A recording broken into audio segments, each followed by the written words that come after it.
आज की राजनीति अमीरों के लिए हो चुकी है। आज की व्यवस्थाएं अमीरों के लिए हो चुकी हैं। गरीबों से उनका हक छीना जा रहा है, उनका अधिकार छीना जा रहा है। आज किसानों को, मजदूरों को, छोटे व्यवसायियों को, छोटे कर्मचारियों को उनका अधिकार नहीं है मिलेगा। अगर वह सरकार के या ताकतवर अधिकारियों के या ताकतवर लोगों के खिलाफ एक शब्द भी विरोध में बोलेंगे तो उनको जेल में डाला जाएगा, उनको पुलिस से पिटवाया जाएगा, उनको आपराधिक मुकदमों में फंसाया जाएगा। यह चलन बन चुका है।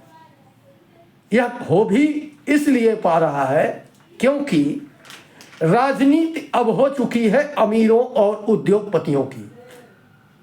चाहे वह भ्रष्टाचार के माध्यम से पैसे ला रहे हैं, चाहे अपराध करके ला रहे हैं, चाहे लूट करके ला रहे हैं, लेकिन अगर उनके पास पैसा है तो उनको टिकट मिलेगा और वह लोग नेता बनेंगे, पैसा खर्च करेंगे, चुनाव जीतेंगे और पैसा कमाएंगे।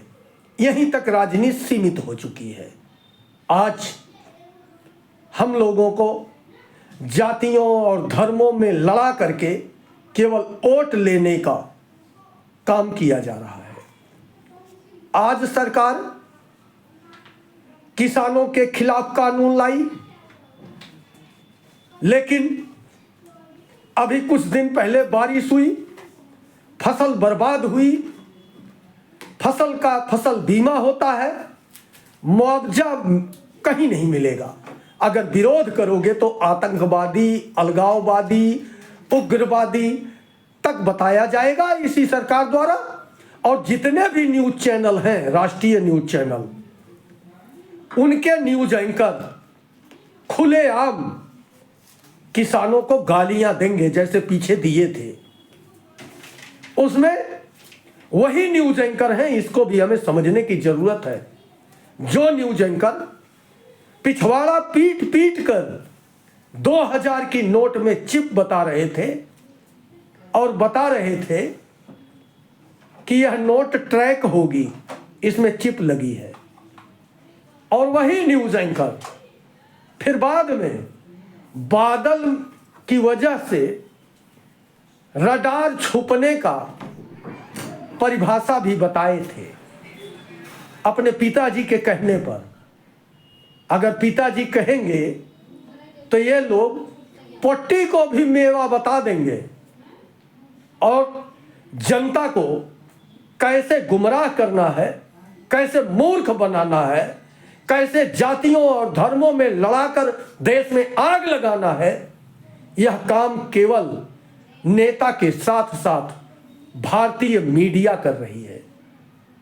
जितने भी राष्ट्रीय न्यूज चैनल हैं, यह लोग अपना घर भर रहे हैं और गरीबों का खून चूस कर बदनाम कर रहे हैं गरीबों को। किसान अगर अपनी आवाज उठाएगा उसको पे मुकदमा लगाया जाएगा, मजदूर उठाएगा उस पर मुकदमा लगाया जाएगा, ड्राइवर उठाएगा उस पर मुकदमा लगाया जाएगा। इस देश के अधिवक्ता तक को नहीं छोड़ा गया। आज छोटे व्यापारी खत्म कर दिए जा रहे हैं। छोटे कर्मचारी, बड़ी से बड़ी घटना अगर सरकार की गलती से होती है तो किसी अधिकारी का सस्पेंशन नहीं होता, बल्कि कुछ छोटे कर्मचारियों को नाप दिया जाता है और अधिकारी और नेताओं को बचा लिया जाता है। यह चल रहा है देश में। हम लोगों को जागना होगा। एक बात समझो अपने दिमाग में, अगर दो भाई झगड़ा करके एक घर का विकास नहीं कर सकते तो जाति और धर्म में लड़ाई करके देश का विकास नहीं, विनाश होगा। ये पक्का याद रखना। अगर जिसके दिमाग में नफरत का भूत चढ़ा हो, वह लोग अपने दिमाग को खोल करके ठीक से समझ लें कि जातियों और धर्मों में लड़ने से देश का, समाज का नुकसान हो रहा है। अपने बाल बच्चों का जिंदगी बर्बाद कर रहे हो। आज नहीं समझ में आ रहा, कल आएगा, कल नहीं समझ में आएगा, परसों आएगा। लेकिन जब तक तुम्हारे समझ में आएगा तब तक बहुत लेट हो चुका होगा। अगर यही चलता रहा तो गरीबों के बदन पर कपड़ा भी नहीं बचेगा। ये ध्यान रखना। पत्ता लपेटने को मजबूर हो गए। जिस तरह से खुलेआम जन्म प्रमाण पत्र से लेकर के मृत्यु प्रमाण पत्र बनवाने तक पर घूस लग रहा है। ध्यान रखना इस चीज को। खुलेआम लूटा जा रहा है। तुम्हारा बच्चा स्कूल में जाएगा, वहां लूटा जाएगा। तुम सरकारी ऑफिसों में जाओगे, वहां लूटे जाओगे। अगर तुम्हारे साथ कोई गलत होगा, पुलिस विभाग में जाओगे, वहां लूटे जाओगे। बिजली विभाग अलग लूटेगा। तुम्हारी अनाज का दाम नहीं मिलेगा। बुरी तरह से लूटे और पीटे जा रहे हो। अगर उसके बाद भी आंख नहीं खुल रही है तो तुम इंसान नहीं, जानवर हो, जानवर। ध्यान रखना इस चीज को। आज तक सहारा इंडिया का पैसा नहीं मिला, लेकिन सहारा का मालिक इसी देश में जब तक जीवित रहा, जेल में रहा, उसकी संपत्ति को सरकार ने कब्जे में किया।